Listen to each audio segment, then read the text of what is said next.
तो दोस्तों आप सभी का एक बार फिर यूपीएससी पीटी स्पेशल सीरीज में स्वागत है। और हम इसमें सॉल्व कर रहे हैं पीवाईक्यू सीरीज। पीवाईक्यू में हम देख रहे हैं 2024 को टारगेट कर रहे हैं यूपीएससी प्रीलिम्स को, और समझने की कोशिश कर रहे हैं कि कैसे क्वेश्चन पूछे जा रहे हैं, कैसे बदल रहे हैं। ये लेक्चर है मध्यकालीन इतिहास का, जिसमें हम 2011 से 2023 तक को देखेंगे। इसके पहले हमने ancient history art and culture को ख़त्म कर लिया है। ठीक है, 2021 से 2023 डिटेल एनालिसिस किया। अगर आपने अभी तक नहीं देखा है तो आप ज़रूर जाकर उस वीडियो को देख सकते हैं। और मुझे 100% ये आशा है कि आपके आने वाले एग्ज़ाम में वो काफ़ी फ़ायदेमंद होगा। इसके अलावा नेचुरल वेजिटेशन की क्लासेस जो है अपलोड हो गई हैं, और ज्योग्राफी का एपिसोड 5 है। इसके पहले 4 टेस्ट हो चुके हैं पीवाईक्यू सीरीज के, जिसमें 2011 से 2023। इस पीवाईक्यू सीरीज की खासियत ये है कि इसमें टॉपिक वाइज हम कवर कर रहे हैं, यानी एक मेन सब्जेक्ट है, उसका टॉपिक है, उसका फिर सब टॉपिक है।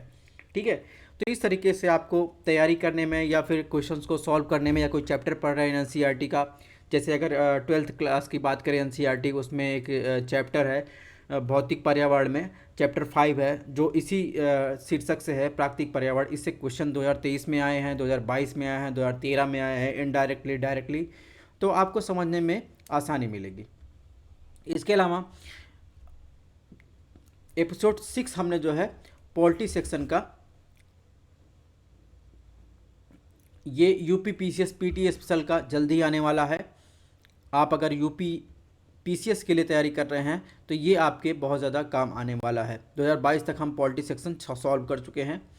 और इसके अलावा बात करें तो आर ओ की भी टेस्ट सीरीज चालू हो गई है। सामान्य हिंदी की पेपर में आने वाले प्रश्न है, और इसका पहला टेस्ट हो चुका है। और इसके अलावा जो है जीएस का भी, हिस्ट्री का पहला टेस्ट हो चुका है, इसको भी आप ज़रूर देखिएगा। ठीक है, और जहाँ तक यूपी पीसीएस की बात है, यूपी पीसीएस का जो पॉलिटी वाला सेक्शन है, उसमें भी जो है एक एपिसोड हो चुका है, जिसमें हमने प्रियम्बल को कवर किया है। आगे बढ़ने से पहले आपको बता दें कि ये हमारा टेलीग्राम चैनल है, इसको आप स्कैन कर सकते हैं। इस पर आपको क्लासेस की इन्फॉर्मेशन, पीडीएफ, सारी चीज़ें मिलेंगी, या फिर स्टडी ऑन आईएएस नाम से सर्च कर सकते हैं। फेसबुक पेज हमारा आप ज्वाइन कर सकते हैं, स्टडी ऑन यूपीएससी, इस पर भी क्लासेस चलती हैं। ठीक है, स्टडी ऑन यूपीएससी हमारा जो है इंस्टाग्राम आईडी, इसको भी आप ज्वाइन कर सकते हैं, इस पर भी क्लासेस चलती हैं। बहरहाल चलिए क्लास की शुरुआत करते हैं। तो मध्यकालीन इतिहास से डायरेक्टली जो है क्वेश्चन जो है 2012 में पूछा गया था, 2011 में नहीं आया था। तो 2012 में जो क्वेश्चन पूछा गया था वो सूफी धर्म से आया था। ठीक है, तो उसमें कुछ क्वेश्चन इस प्रकार थे कि मध्यकालीन भारत के धार्मिक इतिहास के संदर्भ में सूफी जो फ़कीर होते थे, निम्न में से किस प्रथा को अपनाने के लिए जाने जाते थे। ऑप्शन 1 ध्यान और श्वास पर नियंत्रण, ऑप्शन 2 एकांत स्थान में कठोर तपस्वी व्यायाम करते थे, ऑप्शन 3 अपने श्रोताओं में परमानंद की स्थिति जगाने के लिए पवित्र गीतों का पाठन करना। तो आपको बताना है कि इन तीनों कोडों में से कौन सा जो है सही है। 4 ऑप्शन दिए रहते हैं, ए बी सी डी। ठीक है, 1 और 2, 2 और 3, 3, 1, 2, 3। तो आपको बताना है कि सूफीवाद या सूफी फ़कीर के बारे में इन तीनों में से क्या सही है। तो जहाँ तक सूफीवाद की बात है दोस्तों, तो सूफीवाद जो था, सूफीवाद जो था वो इस्लाम का एक रहस्यमय रूप के रूप में जाना जाता है। और ये सूफी फ़कीर जो होते थे वो ईश्वर की आध्यात्मिक खोज पर केंद्रित होते थे। ठीक है, उसी में मगन रहते थे, और ये जो है संसार की जो भौतिकतावादी है उससे दूर रहते थे। अब सूफी प्रथाओं में क्या क्या शामिल था, जैसे अगर बात करें, सूफी जो होते थे उनमें भगवान के प्रति प्रेम था, भक्ति के बहुत जोर देते थे, और वो हमेशा जो है संगीत और नृत्य में भाव में मग्न रहते थे। इसके अलावा जो श्वास की प्रथा थी, पर ध्यान और नियंत्रण होता है, एकांतवास करते थे। और इसके अलावा समा जो होता है, एक संगीतमय पाठ होता है, उसका अभ्यास करते थे, और परमानंद की एक रहस्यमय स्थिति को जो है उसमें मग्न रहते थे। ठीक है, मुरीद होते थे इनके साथ। मुरीद ये शिष्य को एकांत स्थान पर आध्यात्मिक अभ्यास करने करके, ठीक है, उससे गुजरना होता था। तो इसमें जो ऑप्शन सही होगा 1 और 2, 3, यानी ऑप्शन डी जो होगा वो तीनों सही है सूफी फ़कीर के संबंध में। ठीक है, यहाँ पर देखिए सूफीवाद से संबंधित महत्वपूर्ण शर्तों की बात की गई है।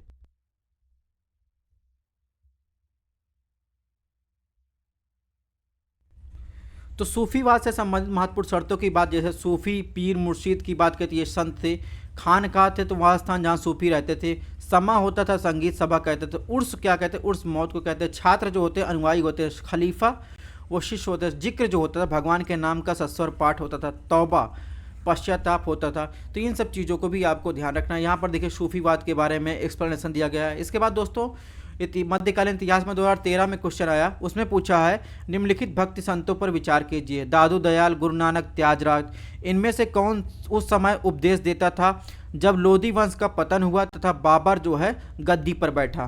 तो आपको तीनों में से बताना था कि जब लोधी वंश का पतन हुआ और बाबर गद्दी पर बैठा उस टाइम जो है उनके समकालीन कौन था। ठीक है, तो दोस्तों अगर बात करें दादू दयाल की, सबसे पहला ऑप्शन देखें तो दादू दयाल जो थे, इनका जो समय काल वो था 1544 से 1603।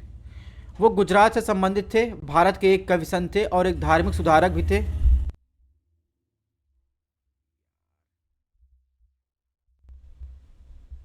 ठीक है, धार्मिक सुधारक थे।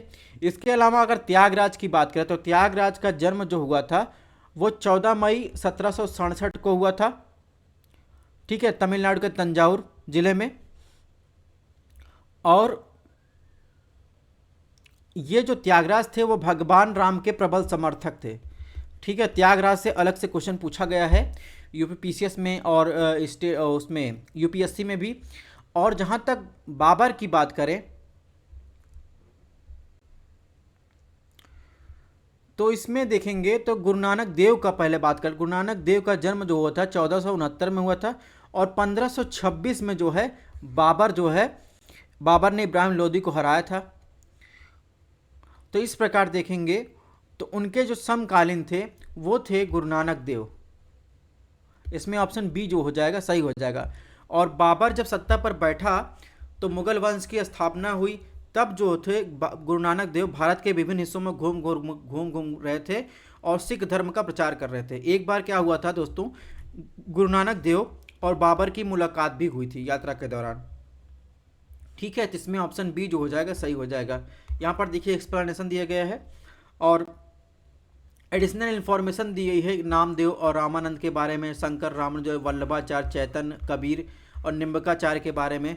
तो इसको भी आपको देख लेना है एक्स्ट्रा इन्फॉर्मेशन। इसके अलावा यहाँ पर दादू दयाल और त्यागराज के बारे में जो है इन्फॉर्मेशन दी गई है। अब आर्ट एंड कल्चर में यूपीएससी प्री में जो है 2018 में देखिए त्यागराज से क्वेश्चन आया था। इसको हम बहरहाल सॉल्व करवा चुके हैं कि भारतीय संस्कृत इतिहास के संदर्भ में निम्नलिखित कथनों पर विचार करना है, कौन सा कथन सही है। त्यागराज की अधिकांश कृतियां भगवान कृष्ण की स्तुति को भक्ति गीत है, ऑप्शन 2। त्यागराज के अनेक रागों का सृजन किया, ऑप्शन 2। अन्नमाचार और त्यागराज समकालीन थे, ऑप्शन 4। अन्नमाचार कीर्तन भगवान वेंकटेश्वर के स्तुति में भक्ति गीत है। तो सबसे पहले अगर त्यागराज की बात करें तो त्यागराज का जन्म जो कब हुआ था वो 14 मई जो है 1767 को हुआ था। ठीक है, अन्नमाचार की बात करें उनका जन्म जो हुआ था 1408 के आसपास हुआ था। ठीक है, 15वीं सदी के हिंदू संत थे। तो इस प्रकार इसमें ऑप्शन 3 जो है गलत हो जाएगा। ऑप्शन 3 जहाँ जहाँ हो एलिमिनेट कर दीजिए। त्यागराज की अधिकांश कृतियाँ जो थी वो भगवान कृष्ण को न समर्पित होकर किसके से, राम के भक्ति पर केंद्रित था। त्यागराज ने अनेक रागों का सृजन किया, ये बात भी सही। अन्नमाचार कीर्तन भगवान वेंकटेश्वर की स्तुति पर जो है केंद्रित था। तो इसमें ऑप्शन बी जो हो जाएगा सही हो जाएगा। इसका एक्सप्लेनेशन जो है यहाँ पर दिया गया है, इसको आपको पढ़ लेना है। इसके बाद दोस्तों 2014 में क्वेश्चन पूछा गया मध्यकालीन भारत से, महत्तर पट्टिकिल पदनाम किसके लिए प्रयुक्त होता था? सैन्य अधिकारी, ग्राम का मुखिया, वैदिक कर्मकांड के विशेषज्ञ, शिल्पी, श्रेणियों के प्रमुख। तो आप देखेंगे जो महत्तर और पट्टिकिल पदनाम जो होता था मध्यकालीन भारत में ग्राम प्रधानों के लिए पदनाम होते थे, जिन्हें महतारा पट्टिकिला का उपयोग किया जाता था। ठीक है, गांव के मुखिया जो होते थे उस गांव के समुदाय के नेता होते थे जिनके पास जो अधिकांश भूमि होती थी। तो इस प्रकार देखेंगे सही उत्तर क्या होगा, ये होगा ग्राम प्रधान या गांव का मुखिया, ऑप्शन बी। इसका एक्सप्लेनेशन यहाँ पर दिया गया है। देखिए एडिशनल इन्फॉर्मेशन भी दी गई। मनसब का अर्थ होगा मुगल सम्राट द्वारा प्रदत्त एक सैन्य रंग। मुख्य शिल्पकार को प्रथम कुली कहा जाता था। सॉरी। इसके बाद दोस्तों 2015 में क्वेश्चन पूछे गए मध्यकालीन भारत से। तो मध्यकालीन भारतीय राज्य दिए गए थे और वर्तमान क्षेत्र। ठीक है, मध्यकालीन भारतीय राज्य में चंपक, दुर्गुर, कुलुत और वर्तमान क्षेत्र मध्य भारत, जम्बू, मालाबार। तो आपको बताना मध्यकालीन भारतीय राज्य वर्तमान क्षेत्र से संबंधित कौन सा जो है मिलान इसमें सही है। तो इसमें कुलुत जो देखेंगे, कुलुत जो है वर्तमान कुल्लू का प्राचीन नाम है। और कुल्लू आप देखेंगे तो कुल्लू जो है कांगड़ा पंजाब, जो वैली है कांगड़ा वैली हिमाचल प्रदेश में, उसकी प्रसिद्ध पहाड़ी है। और महाभारत के समय जो है यहाँ के राजा थे वृहंत थे। ठीक है। संस्कृत कवि थे राजशेखर, उन्होंने जो है कुलुत का भी उल्लेख किया था। तो इस प्रकार देखेंगे कुलुत शब्द जो किस संबंधित है, कुलुत शब्द देखेंगे अगर यहाँ पर जो है पंजाब होता या फिर जम्मू कश्मीर नहीं, हिमाचल प्रदेश होता तो उससे संबंधित होता। तो इस प्रकार जो है इसमें ये सही नहीं है। ठीक है। इसके अलावा अगर बात करें तो दुर्गुर और चंपक की बात करें, एक सेकंड का टाइम दीजिएगा।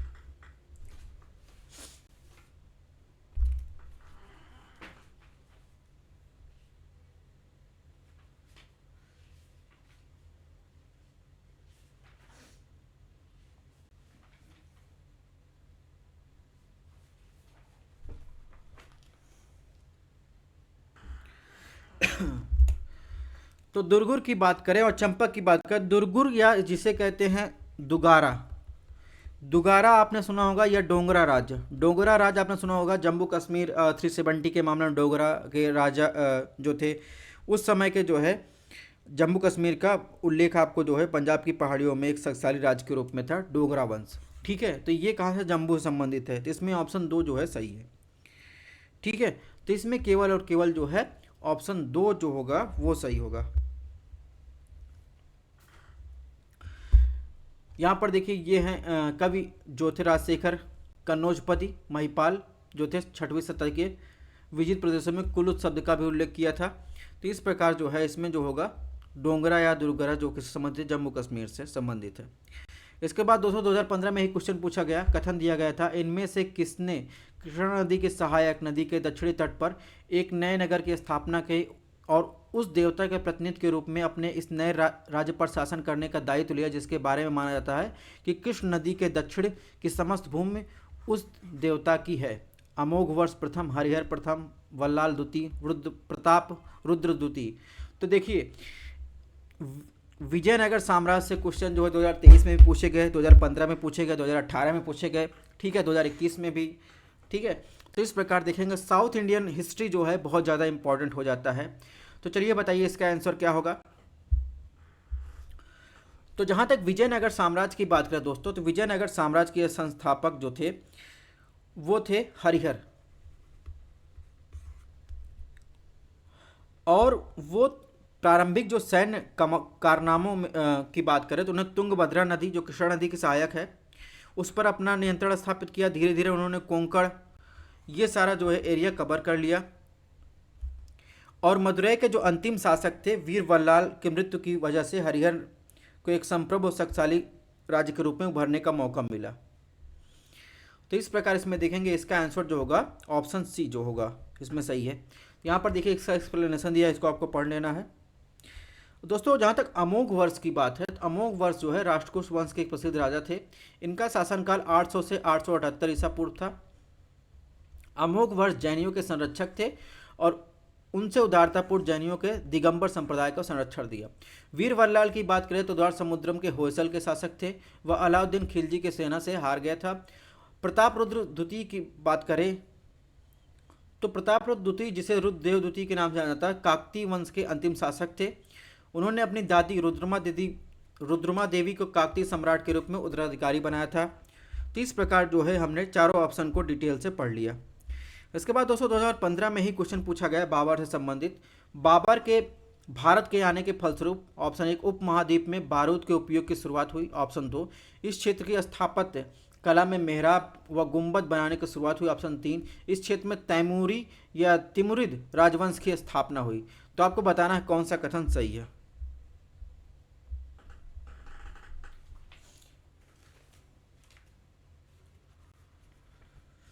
तो दोस्तों जहाँ तक बारूद के उपयोग की बात है तो चंगेज खां आपने नाम सुना होगा। तो सबसे पहले बारूद का उपयोग जो हुआ था, ऐसा माना जाता है कि मुगलों ने भारत पर आक्रमण के दौरान चीनी बारूद के हथियारों का प्रयोग किया था। और मुगल आक्रमण के बहुत पहले ही भारत तक तकनीक विकसित हो गई थी। मंगोल जो थे, तुर्क जो थे, वो 13वीं शताब्दी के आसपास चीन और भारत के कुछ सीमावर्ती क्षेत्रों पर विजय प्राप्त की थी।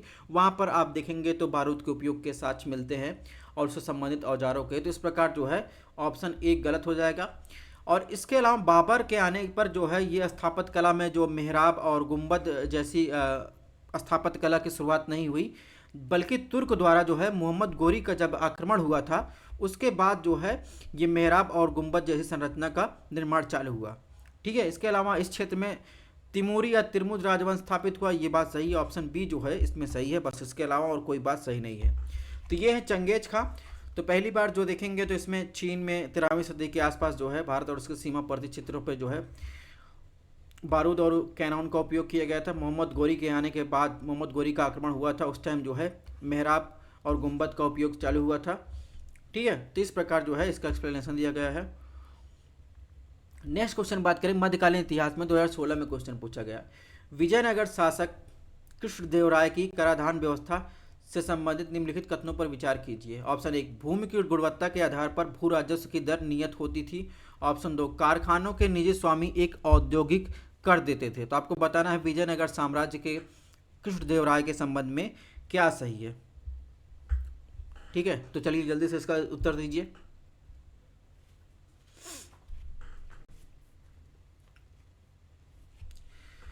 तो दोस्तों अगर बात करें विजयनगर साम्राज्य के कृष्णदेवराय की बात करें, एक सेकंड,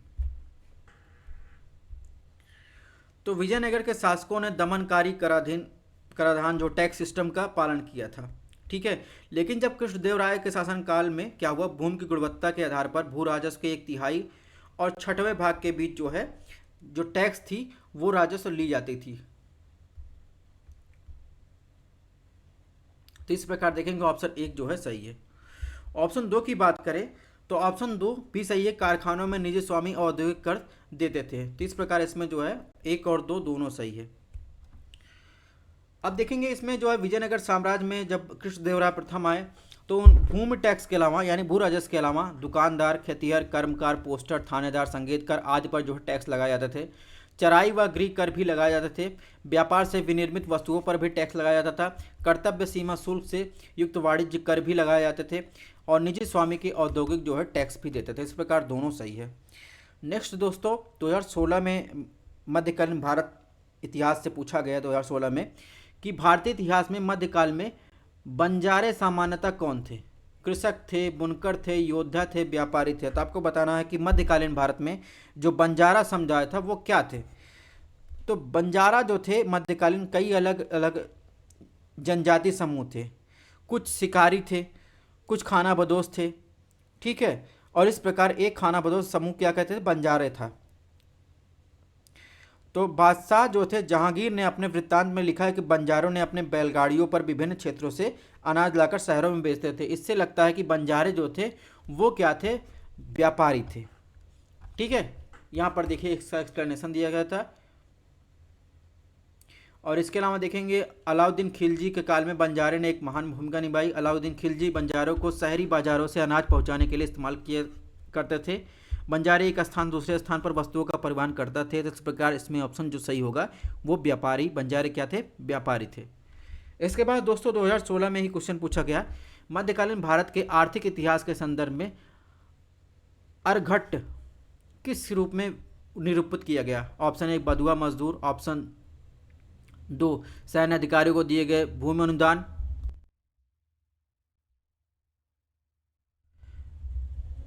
इसके अलावा ऑप्शन सी, भूमि की सिंचाई के लिए प्रयुक्त जल चक्र, वाटर व्हील। इसके अलावा ऑप्शन डी, भूमि में बदली गई बंजर भूमि। तो इसमें बताइए कौन सा आंसर सही है।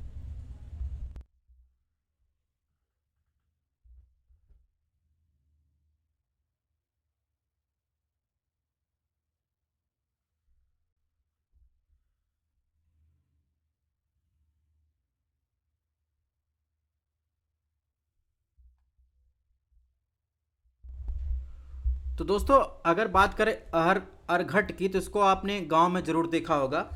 हमारे यहाँ रहट इसको बोलते थे। रहट रहट होता था जैसे हमारे यहाँ कुआं था। कुआं था तो कुएं से जो है यहाँ पर जो है दो जो है पिलर था, उस पर एक जो है गोल चक्र टाइप बना था, तो वहाँ पर जो है रस्सी से कुएं से पानी निकाल कर जो है खेतों में सिंचाई की जाती थी, और ज़्यादा ये आपको रेगिस्तानी जगहों पर देखने को मिलता था। तो इसे ही कहा कहते हैं रहट या अरघट कहते थे। इससे क्या होता है, भूमि सिंचाई के लिए प्रयुक्त क्या था, वाटर व्हील था। तो इसमें ऑप्शन सी जो हो जाएगा वो सही हो जाएगा। तो ये देखिए रहट कह लीजिए, अरघट कह लीजिए, तो इस प्रकार जो है भूमि सिंचाई के लिए उपयुक्त क्या वाटर व्हील था। आमतौर पर देखेंगे तो बैल, भैंस, ऊंट जैसे भारी वाही पशुओं से संचालित होता था। आरघट शब्द का अर्थ होता है स्पोक, और घट का अर्थ होता है पॉट, उस संयोजन से मिलकर बना है। नेक्स्ट क्वेश्चन की बात करें तो मध्यकालीन इतिहास में 2017 में क्वेश्चन पूछा गया, निम्नलिखित में कौन सा एक काकतीय राज्य के अति महत्वपूर्ण समुद्र पत्तन था। Option A Kakinada, option B Motupalli, option C Nellore, option D Machilipatnam या मुसलीपट्टनम। तो आपको बताना है कि मध्यकालीन भारतीय इतिहास के संदर्भ में काकतीय राज्य का अति महत्वपूर्ण समुद्र पत्तन कौन था। तो ये देखिए काकतीय राज्य है, काकतीय किंगडम, यहाँ पर होयसला है, पांड्या है, ठीक है, दिल्ली सल्तनत है। तो आपको काकतीय राज्य के संदर्भ में बताना है। तो यहाँ पर जो है एंशियंट पोर्ट के बारे में, आप पोर्ट से बहुत सारे क्वेश्चन जो है पूछे गए हैं। तो आप देखेंगे एंशियंट पोर्ट की बात करें जो काकतीय राजवंश से संबंधित था, तो मोटुपल्ली जो था काकतीय लोगों का प्रसिद्ध जो है बंदरगाह था, यहाँ पर है मोटुपल्ली, ठीक है। और मार्को पोलो जो थे वो प्रसिद्ध वेनिस यात्री थे, और ने इस बंदरगाह के माध्यम से काकतीय साम्राज्य का दौरा किया था। तो इस प्रकार जो है इसमें जो सही हो जाएगा मोटुपल्ली। अन्य बंदरगाहों की बात करें तो यहाँ पर देखिए मोटुपल्ली है। इसके अलावा देखिए आंध्र प्रदेश में ही आपको काकीनाडा पोर्ट, विशाखापट्टनम पोर्ट, और इसके अलावा पारादीप पोर्ट आपको यहाँ मिल जाएगा, ठीक है। मुसलीपट्टनम की बात करें तो वो गोलकुंडा साम्राज्य का प्रमुख बंदरगाह के रूप में कार्य करता था, जो उसमें ऑप्शन डी दिया गया था, ठीक है, मुसलीपट्टनम। तो यहाँ पर देखिए मुसलीपट्टनम की बात करें तो यहाँ पर देखिए मुसलीपट्टनम है। और जो यूपीएससी प्रीलिम्स 2023 में क्वेश्चन पूछा गया था, तो देखिए एक तो पूछा गया था इसमें जैसे पुम्पुहार पूछा गया था, मुजरिज पूछा गया था, ठीक है। तो इन सब ऐसे ही एंशियंट पोर्ट से क्वेश्चन बहुत ज़्यादा पूछे गए थे। ताम्रपीति से क्वेश्चन आया था कि ये सब क्या है, इन बंदरगाहों का नाम दे दिया जाता है, इससे पूछा जाता है कि क्या है। 4 ऑप्शन दे देगा कि ये बंदरगाह है, या किसी स्थान का नाम है, अधिकारी का नाम दे देगा। तो ऐसे ही आपको क्वेश्चन पूछा जाता है।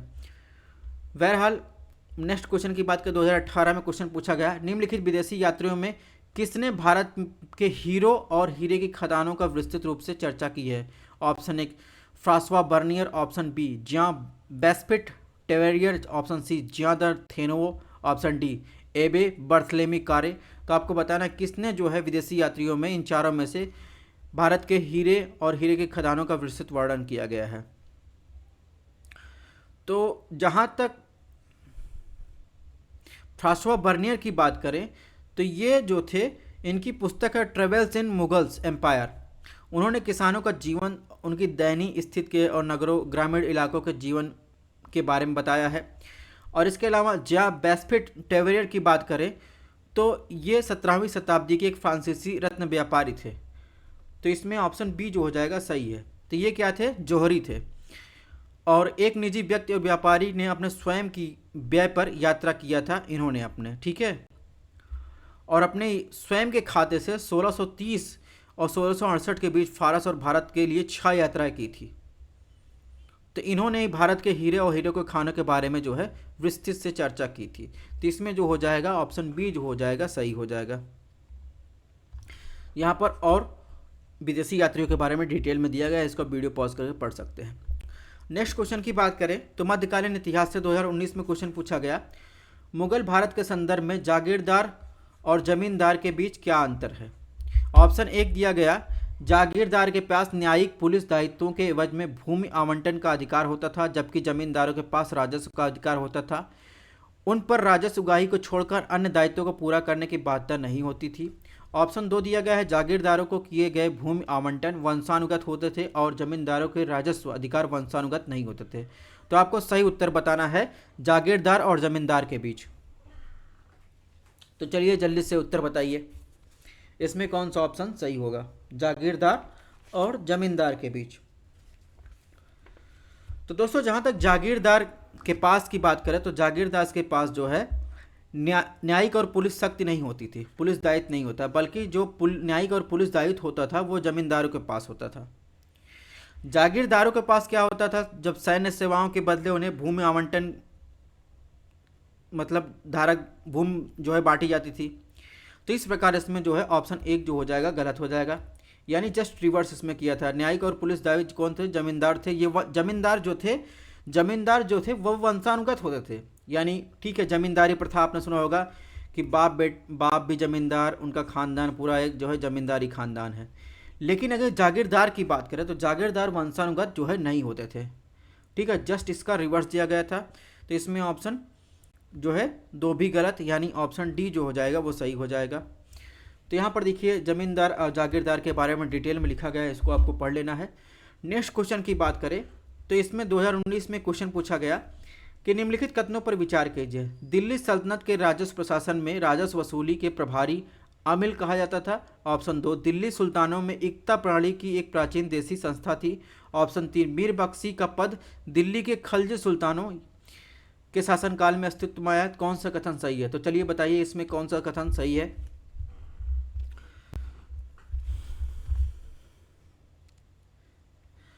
तो दोस्तों जहाँ तक दिल्ली सल्तनत की बात है, दिल्ली सल्तनत में राजस्व प्रशासन में राजस्व वसूली के प्रभारी जो होते थे, प्रभारी को क्या कहा जाता था, आमिल कहा जाता था, ठीक है। तो इस प्रकार जो है इसमें जो ऑप्शन एक होगा वो सही हो जाएगा।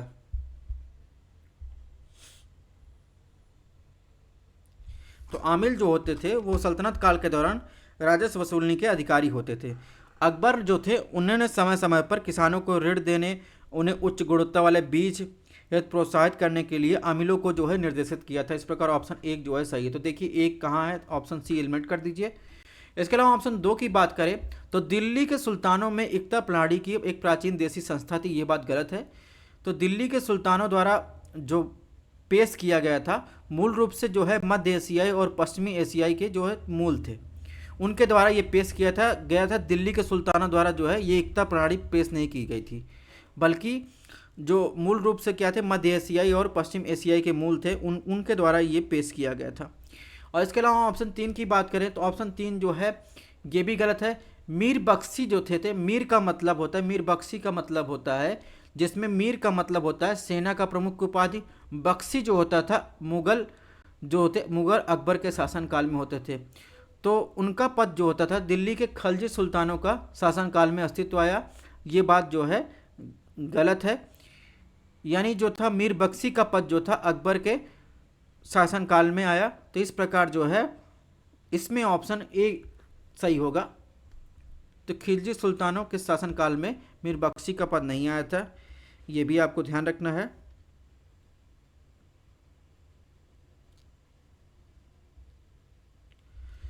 मीर बख्शी का पद मुगल सम्राट अकबर के शासनकाल में अस्तित्व में आया था। तो यहाँ पर देखिए, यहाँ पर मीर बख्शी के बारे में दिया गया है, इसको आपको पढ़ लेना। यहाँ पर देखिए सम्राट अकबर के शासनकाल में आया था। नेक्स्ट क्वेश्चन की बात करें 2019 में मध्यकालीन भारत इतिहास से पूछा गया। तो इसमें देखिए ऑप्शन एक दिया गया है, निम्नलिखित कथनों पर विचार करना है। संत निर्बार्क अकबर के समकालीन थे। ऑप्शन दो, संत कबीर शेख अहमद सरहिंदी से अत्यधिक प्रभावित थे। कौन सा कथन सही है? तो इसमें अगर बात करें संत निम्बार की बात करें, संत निम्बार जो थे 13वीं से 14वीं शताब्दी के मध्य जो है इनका कार्य बताया जाता है, और ये तेलंगाना क्षेत्र में वैष्णव भक्त के प्रचारक थे। और संत निम्बार जो थे अकबर के समकालिक नहीं थे, जबकि अकबर का जो शासनकाल था वो 16वीं शताब्दी के आसपास था। तो इसमें ऑप्शन एक जो हो जाएगा गलत हो जाएगा, ठीक है। और इसके अलावा जो है इसमें संत कबीर शेख अहमद सरहिंदी से अत्यधिक प्रभावित थे, ये बात भी गलत है, क्योंकि कबीर जो थे रामानंद के शिष्य थे और संत कबीर जो थे निर्गुण भक्त के अनुयायी थे, जो 15वीं शताब्दी के संबंध रखते हैं। और जबकि शेख अहमद सरहिंदी की बात करें तो नक्शबंदी सिलसिला से संबंधित थे, जो 16वीं शताब्दी से संबंध रखते हैं। तो इस प्रकार इसमें जो है एक और दो दोनों गलत हो जाएगा। तो इसमें देखेंगे इसमें जो आंसर सही होगा ऑप्शन डी, ना तो 1 ना तो 2। ठीक है। 2019 में एक क्वेश्चन पूछा गया, यहाँ पर देखिए एक्सप्लेनेशन दिया गया है। 2019 में जो क्वेश्चन पूछा गया था, मियाँ तानसेन, तानसेन के संदर्भ में कौन सा कथन सही नहीं है? ऑप्शन 1, सम्राट अकबर द्वारा इन्हें उपाधि दी गई तानसेन की। ऑप्शन बी, तानसेन हिंदू देवी देवताओं से संबंधित ध्रुपदों की रचना की। ऑप्शन सी, तानसेन ने अपने संरक्षकों के संबंधित गानों की रचना की। ऑप्शन डी, तानसेन ने अनेक रागों को मौलिक रचना की। तो आपको बताना है मियाँ तानसेन, तानसेन के बारे में क्या सही है। तो जहाँ तक तानसेन की उपाधि की बात है, तो तानसेन की उपाधि जो दी गई थी ये तो सबको पता है, ग्वालियर के जो राजा थे, ठीक है, विक्रमजीत थे, उन्होंने जो है इन्हें तानसेन की उपाधि प्राप्त की थी। तो इस प्रकार इसमें जो सही नहीं पूछा, ऑप्शन ए जो है सही हो जाएगा। बाकी सारे ऑप्शन जो है इसमें सही हैं। ठीक है, सही नहीं पूछा है तो इसमें ऑप्शन ए जो है सही हो जाएगा। तो तानसेन के बारे में यहाँ पर डिटेल में चर्चा की गई है, इसको आपको देख लेना है। इसके बाद 2019 में लास्ट क्वेश्चन पूछा गया, निम्न में से किस मुगल सम्राट ने सचित्र पांडुलिपियों से ध्यान हटाकर चित्राधार यानी एल्बम को व्यक्तित्व रूप चित्रों को अधिक जोड़ दिया? हुमायूं, जहांगीर, अकबर, शाहजहां। तो आप देखेंगे जो जहांगीर था, तो जहांगीर को जो है चित्रकला में ज़्यादा इंटरेस्ट था।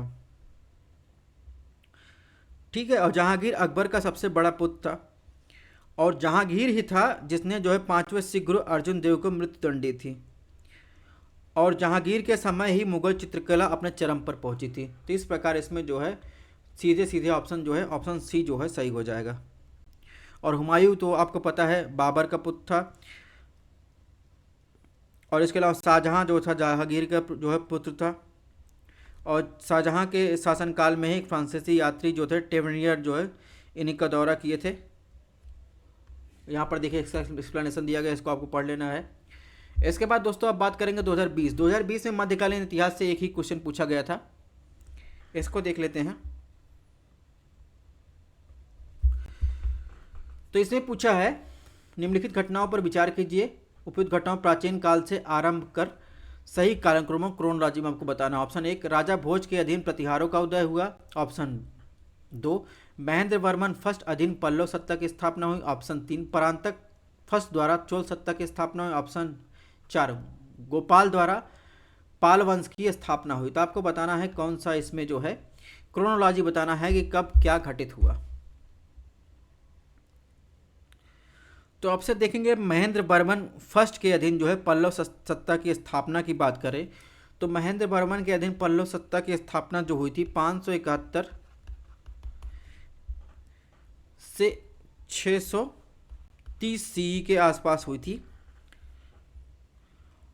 और इसके अलावा इसके बाद देखेंगे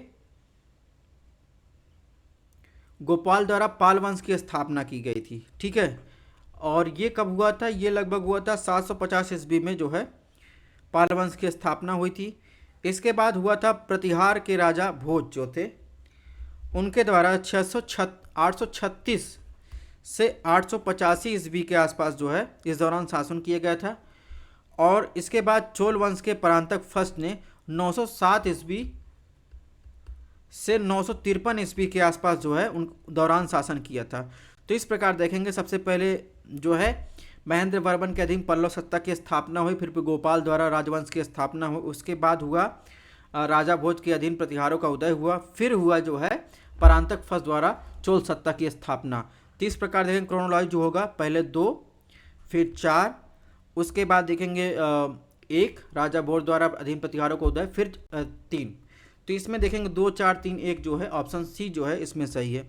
यहाँ पर देखिए इसका एक्सप्लेनेशन दिया गया, इसको आपको पढ़ लेना है। एडिशनल इन्फॉर्मेशन भी इसमें दी गई है, इसको भी आपको जरूर पढ़ना है। इसके बाद दोस्तों 2021 में क्वेश्चन पूछा गया। 2021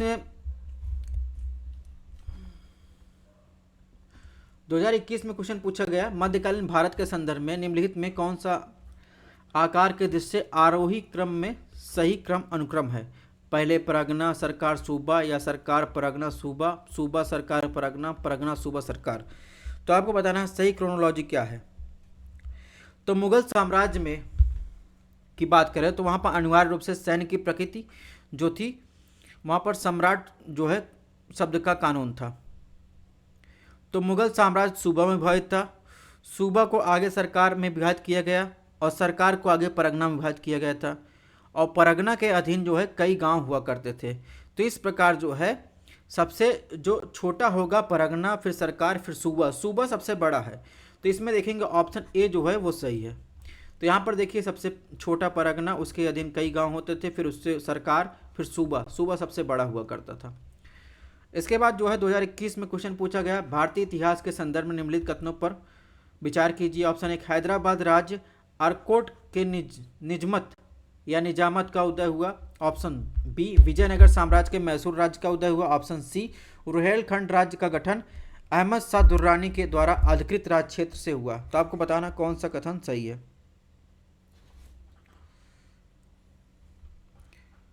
तो चलिए बताइए, आंसर दीजिए कौन सा कथन सही है इसमें।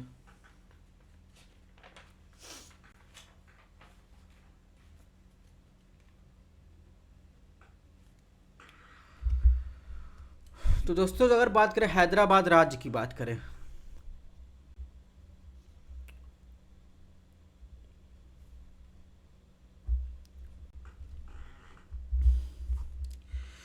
तो इसमें जो है 18वीं शताब्दी के लगभग पूर्वार्ध में मुगल साम्राज्य के पतन होने के बाद आरकोट के जो निजाम थे एक स्वतंत्र राज्य के रूप में उभरा, और हैदराबाद जो राज्य था उसके लिए एक संरक्षित क्षेत्र था, लेकिन यह इससे बाहर नहीं निकला। तो इस प्रकार अगर देखेंगे तो इसमें ऑप्शन एक जो है वो गलत है।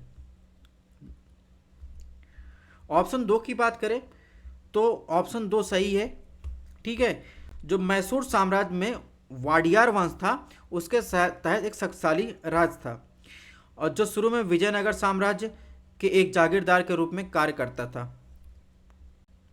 ठीक है, और जहाँ तक अहमद शाह दुर्रानी की बात है तो 1748 में भारत पर आक्रमण करना शुरू किया था, और इसके अलावा 1721 में मुगल साम्राज्य के पतन के साथ जो है आधुनिक जिलों जैसे रामपुर, बरेली और इनको मिलाकर जो है रोहेलखंड का उदय हुआ। तो ये जो है 1721 में हुआ, जबकि अहमद शाह दुर्रानी ने 1748 में आक्रमण करना चालू किया, जिसमें ऑप्शन तीन भी गलत हो जाएगा। यानी केवल और केवल विजयनगर साम्राज्य वाली बात सही है, ऑप्शन बी जो है इसमें सही है। नेक्स्ट क्वेश्चन की बात करें, यहाँ पर देखिए एक्सप्लेनेशन दिया गया है। नेक्स्ट क्वेश्चन में देखेंगे तो 2021 में पूछा गया, पुर्तगाली लेखक नूनीज के अनुसार विजयनगर साम्राज्य में महिलाएं निम्नलिखित में किन क्षेत्रों में निपुण थी? कुश्ती, लेखाकरण, ज्योतिष शास्त्र, भविष्यवाणी। तो निम्नलिखित कथनों का सही उत्तर आपको बताना है कि पुर्तगाली लेखक जो नूनीज थे उनके अनुसार विजयनगर साम्राज्य में महिलाएं निम्नलिखित में किन क्षेत्रों में निपुण थी? तो नूनीज की बात करें तो इनकी समय अवधि थी 1535 से 1537। इन्होंने विजयनगर साम्राज्य का इस दौरान जो है दौरा किया था। तो उस समय विजयनगर साम्राज्य में उन्होंने देखा कि राज्य में ऐसी महिलाएं भी थी जो कुश्ती करने वाली थी, ज्योतिष विद्या भी जानती थी, भविष्यवाणी भी करती थी, और जो खर्चों का हिसाब भी लिखती थी। तो इस प्रकार देखेंगे इसमें जो है चारों चीज़ों का वर्णन किया गया था नूनीज द्वारा। ठीक है, इनकी बुक है द विजय एम्पायर, इसमें ये सब बातें लिखी गई है। द विजय एम्पायर की बात जो है यहाँ पर इन्होंने लिखा है इसके बारे में कि महिलाएं कुश्ती भी करती थी, ज्योतिष शास्त्र भी करती थी, अकाउंटिंग भी देखती थी, भविष्यवाणी भी करती थी। इसके बाद 2021 का लास्ट क्वेश्चन देखेंगे। लास्ट क्वेश्चन में पूछा, निम्नलिखित कथनों पर विचार कीजिए, सही उत्तर आपको बताना है। इल्तुतमिश के शासन के में चंगेज खान भगोड़े ख्वारिज्म युवराज की खोज में सिंधु नदी तक पहुंचा। ऑप्शन दो, मोहम्मद बिन तुगलक के शासन में तैमूर ने सुल्तान पर अधिकार किया था और सिंधु नदी पार की थी। ऑप्शन तीन, विजयनगर साम्राज्य के देवरा द्वितीय के शासनकाल में वास्को डिगामा केरल तट पर पहुंचा। तो आपको बताना है इसमें कौन सा कथन सही है। ठीक है, मध्यकालीन भारतीय इतिहास में 2021 में लास्ट क्वेश्चन।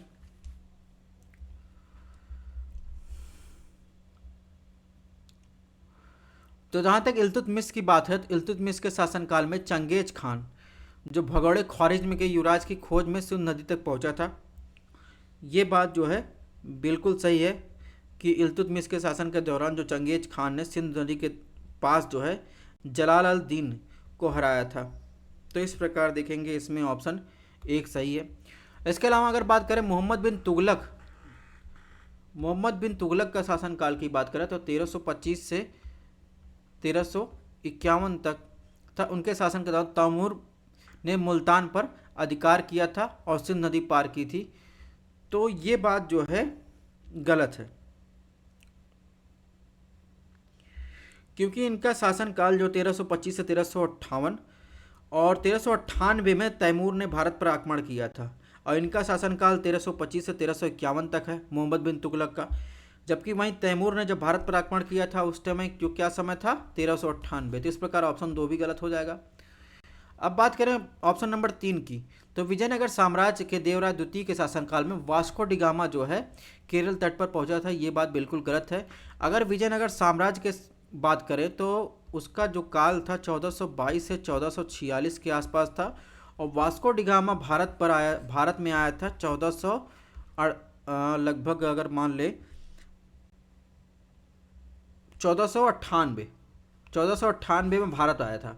ठीक है, तो इस प्रकार जो है इसमें जो है ऑप्शन 2 भी गलत हो जाएगा। केवल और केवल जो है ऑप्शन 1 जो है सही है। ठीक है, वास्को डिगामा 1498 में आया था, और केरल विजयनगर साम्राज्य का अगर कार्यकाल की बात करें या शासनकाल की बात करें तो 1422 से 1446 के पास था। तो इस प्रकार जो है इसमें केवल और केवल ऑप्शन 1 जो है वो सही है। यहाँ पर इसका एक्सप्लेनेशन दिया गया है, इसको आपको देख लेना है। नेक्स्ट क्वेश्चन 2022 में पूछा गया, इसको देख लेते हैं। 2022 में क्वेश्चन पूछा गया,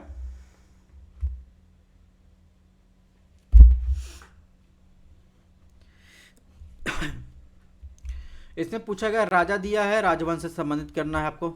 नानुक, चंदेल, जय शक्ति, परमार, नागभट्ट द्वितीय, गुर्जर प्रतिहार, भोज, राष्ट्रकूट। आपको बताना कौन सा सही सुमेलित है। तो चलिए बताइए। जहां तक नानुक की बात है तो नानुक का संबंध चंदेल के संस्थापक राजा थे नानुक, तो इनका संबंध जो है चंदेल से है। ठीक है, और जयशक्त की बात करें तो जयशक्ति जो थे इनका भी संबंध जो है चंदेल क्षेत्र से था, तो इससे परमार से संबंधित नहीं थे। ऑप्शन 1 जो है सुमेलित है। इसके अलावा प्रतिहार वंश की बात करें तो गुर्जर प्रतिहार वंश से जो शामिल थे वो नागभट्ट द्वितीय थे। ठीक है, और इसके अलावा अगर बात करें भोज की तो भोज भी गुर्जर प्रतिहार से संबंधित थे। नागभट्ट द्वितीय और भोज जो थे वो गुर्जर प्रतिहार से शामिल थे। तो इसमें ऑप्शन 4 जो है गलत हो जाएगा। यानी इसमें कितनी युग्म सुमेलित हैं? 2 युग्म सुमेलित है। आप देखेंगे 2022 में जो है यूपीएससी ने पैटर्न चेंज करना चालू किया। जो युग्म वाला जो सिलसिला चालू किया वो 2022 में कुछ क्वेश्चनों में दिया, 2023 में 100 क्वेश्चन में दिया। तो इसमें जो है नानुक और जयशक्त चंदेल संबंधित थे, नागभट्ट जो थे वो गुर्जर प्रतिहार संबंधित थे, और भोज भी गुर्जर प्रतिहार संबंधित थे। तो इस प्रकार इसमें केवल 2 युग्म सुमेलित है। राष्ट्रकूट की बात करें तो राष्ट्रकूट जो थे बदामी के प्रारंभिक चालुक्यों के अधीन जो है राष्ट्र अधिकारी थे।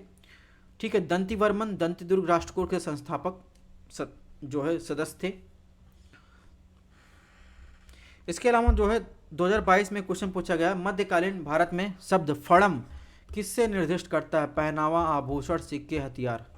तो आप देखेंगे यहाँ पर त्रावणकोर का जो है बाला राम वर्मा का एक फड़म, 1 फड़म जो है यहाँ पर क्या है? सिक्का है। तो फड़म क्या है? फड़म किससे संबंधित है? फड़म जो है सिक्के से संबंधित है। तो मध्यकालीन भारत में फड़म शब्द क्या है? सिक्कों को संदर्भित करता था।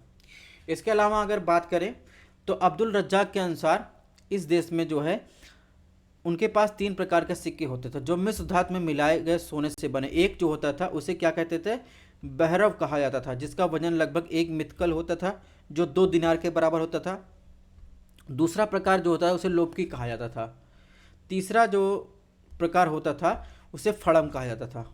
ठीक है, और त्रावण काल में भी फड़म और चक्रम सिक्के की मुद्रा नियमित इकाई थे। तो इस प्रकार देखेंगे अगर आपको चक्रम पूछा जाए, फड़म पूछा जाए, लोपकी पूछा जाए या अगर पूछे वहरब पूछा जाए, प्रताप पूछा जाए, तो ये सब क्या है, सिक्के हैं। ठीक है, तो ये भी आपको ध्यान रखना है। 2022 में क्वेश्चन पूछा गया मध्यकालीन भारतीय इतिहास से। ऑप्शन एक दिया गया, भारत में पहला मंगोल आक्रमण अलाउद्दीन खिलजी के राज्यकाल में हुआ। ऑप्शन बी, अलाउद्दीन खिलजी के राज्यकाल में मंगोल आक्रमण दिल्ली तक आ पहुंचा, उस शहर को घेर डाला। ऑप्शन तीन, मोहम्मद बिन तुगलक मंगोलों से अपने राज्य के कुछ उत्तर पश्चिमी भाग अस्थायी रूप से हार गया था। तो आपको बताना है कौन सा आंसर इसमें सही है। ठीक है, तो चलिए बताइए कौन सा आंसर सही है।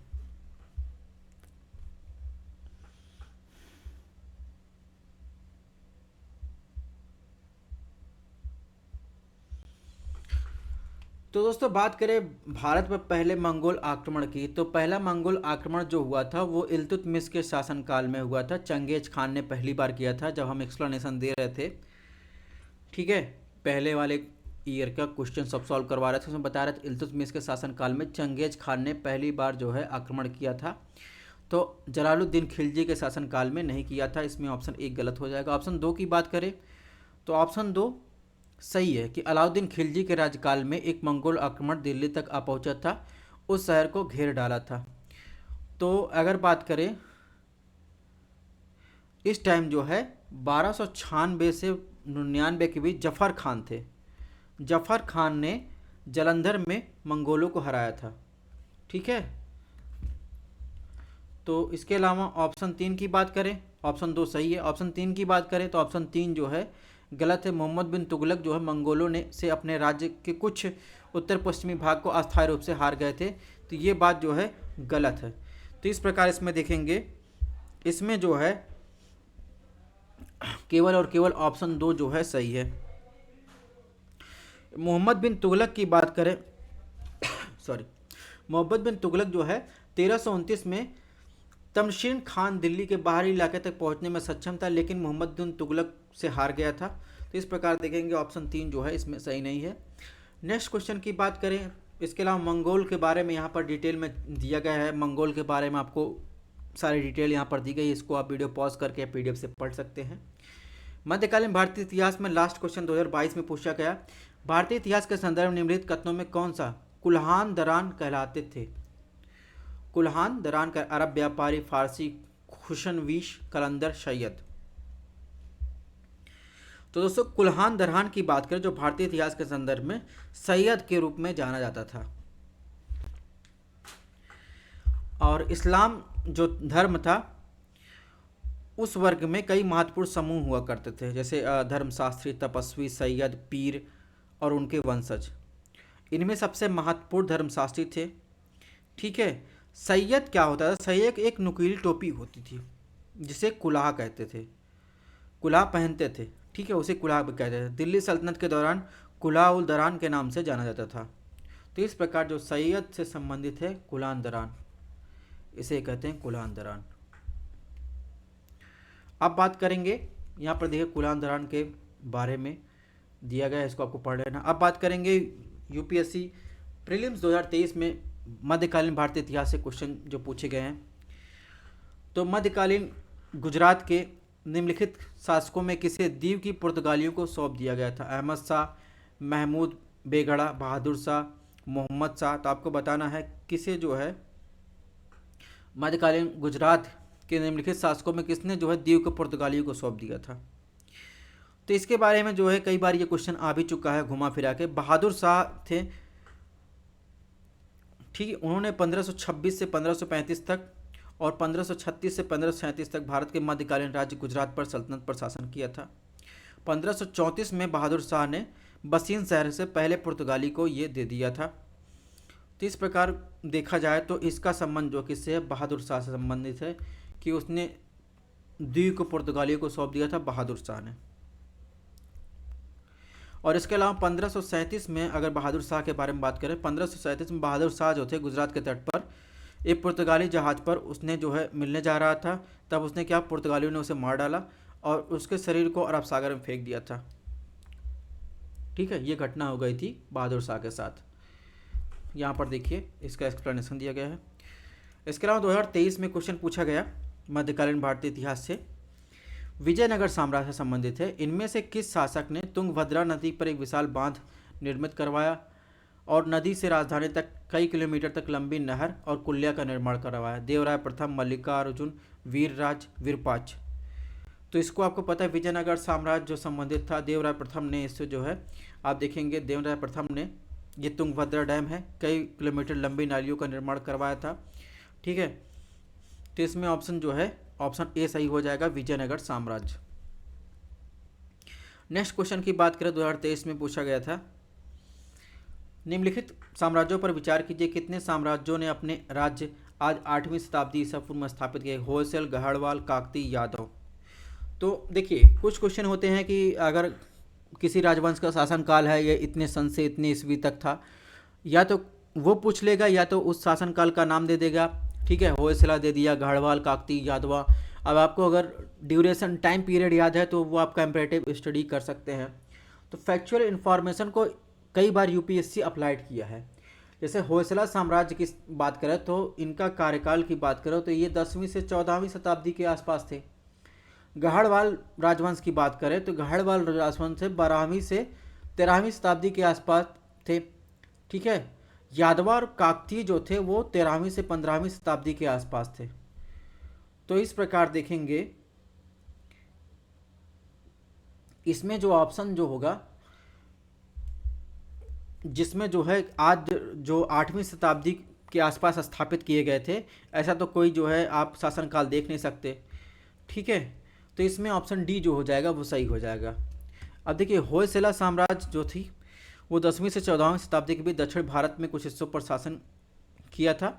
इसकी राजधानी बेलूर थी। ठीक है, बाद में इसे हेलबिंद स्थानांतरित कर दिया गया था।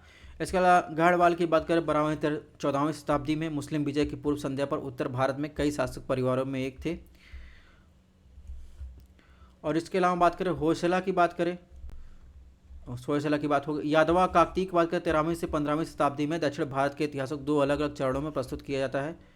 13वीं शताब्दी के शुरुआत में चोल और चालुक्य साम्राज्यों के विघटन से चिन्हित हुआ। ठीक है, तो इस प्रकार जो है आप देख सकते हैं कैसे अप्लाइड क्वेश्चन पूछ रहा है। मध्यकालीन इतिहास से 2023 में क्वेश्चन पूछा गया, निम्नलिखित में कौन सा एक संगम कविताओं में वर्णित वट कीर्तन की प्रथा से स्पष्ट करता है? ऑप्शन 1 राजाओं द्वारा महिलाओं के अंगरक्षिका की नियुक्त करना। ऑप्शन बी राजाओं द्वारा विद्वानों का धर्म दर्शन से जुड़े विषयों पर विचार विमर्श करने और एकत्र होना। ऑप्शन सी किशोरियों द्वारा कृषि क्षेत्रों की निगरानी करना, चिड़ियों और पशुओं को भगाना। ऑप्शन डी युद्ध में पराजित राजा का अमरण अनशन और अनुष्ठानिक मृत्यु वर्ण करना। तो आपको बताना है कि संगम कविताओं में ये जो वर्ड है वट कीर्तन, ये किससे संबंधित है? तो वट कीर्तन जो है दोस्तों मृत्यु तक जो है उपवास करने की एक तमिल रस्म है। ठीक है, और जब कोई राजा पराजित हो जाता था तो अमरण अनशन कर देता था, और ये एक अनुष्ठानिक जो है मृत्यु को वर्ण करना, ये एक प्रथा है। तो इसमें जो है ऑप्शन डी जो हो जाएगा सही हो जाएगा। एक बुक है दोस्तों the 400 songs of war and wisdom. ठीक है, और ये ऑटोबायोग्राफी है पोएम्स फ्रॉम क्लासिक तमिल। इसी में जो है ये इसके बारे में जो है चर्चा की गई है। नेक्स्ट क्वेश्चन की बात करें 2023 में क्वेश्चन पूछा गया, प्राचीन दक्षिण भारत के संदर्भ में कोरकई, पुम्पुहार, मुचिर किस रूप में सुविख्यात है? राजधानी नगर, पत्तन, लोहा, इस्पात निर्माण केंद्र, जैन तीर्थंकर। तभी हमने आपको बताया कि एंशियंट पोर्ट से बहुत सारे क्वेश्चन लगभग हर साल गैप करके पूछे जा रहे हैं। तो पुम्पुहार, मुचरिस जो है आप देखेंगे तो केरल के आसपास देखेंगे। पुम्पुहार अभी हमने दिखाया था। ठीक है, कोरकोई, ये सब क्या है? पोर्ट है। तो आप देखेंगे यहाँ पर देखेंगे पुम्पुहार है। ठीक है, तमिलनाडु के पास। मुचरिस है, तूतीकोरन है। ठीक है, मुसलीपट्टनम है, और इसके अलावा पुम्पुहार था, कोरकोई, मुचरिस। तो इस प्रकार देखेंगे ये सब क्या है? ये सब क्या पट्टन है या पोर्ट है? तो ये आपको ध्यान रखना है। ऐसे क्वेश्चन बनेंगे तो आप साउथ इंडियन हिस्ट्री को, संगम काल को अच्छे से पढ़ के जाइएगा। ठीक है, तो इस प्रकार हम मध्यकालीन भारतीय इतिहास को पूरा कवर कर चुके हैं। नेक्स्ट टॉपिक होगा हमारा मॉडर्न हिस्ट्री में टॉपिक वाइज कवर करेंगे। ठीक है, तो थैंक्स फॉर वॉचिंग। मिलते हैं नेक्स्ट लेक्चर में मॉडर्न हिस्ट्री के साथ। अगर आपको क्लास पसंद आ रहा है चैनल को सब्सक्राइब भी कर सकते हैं।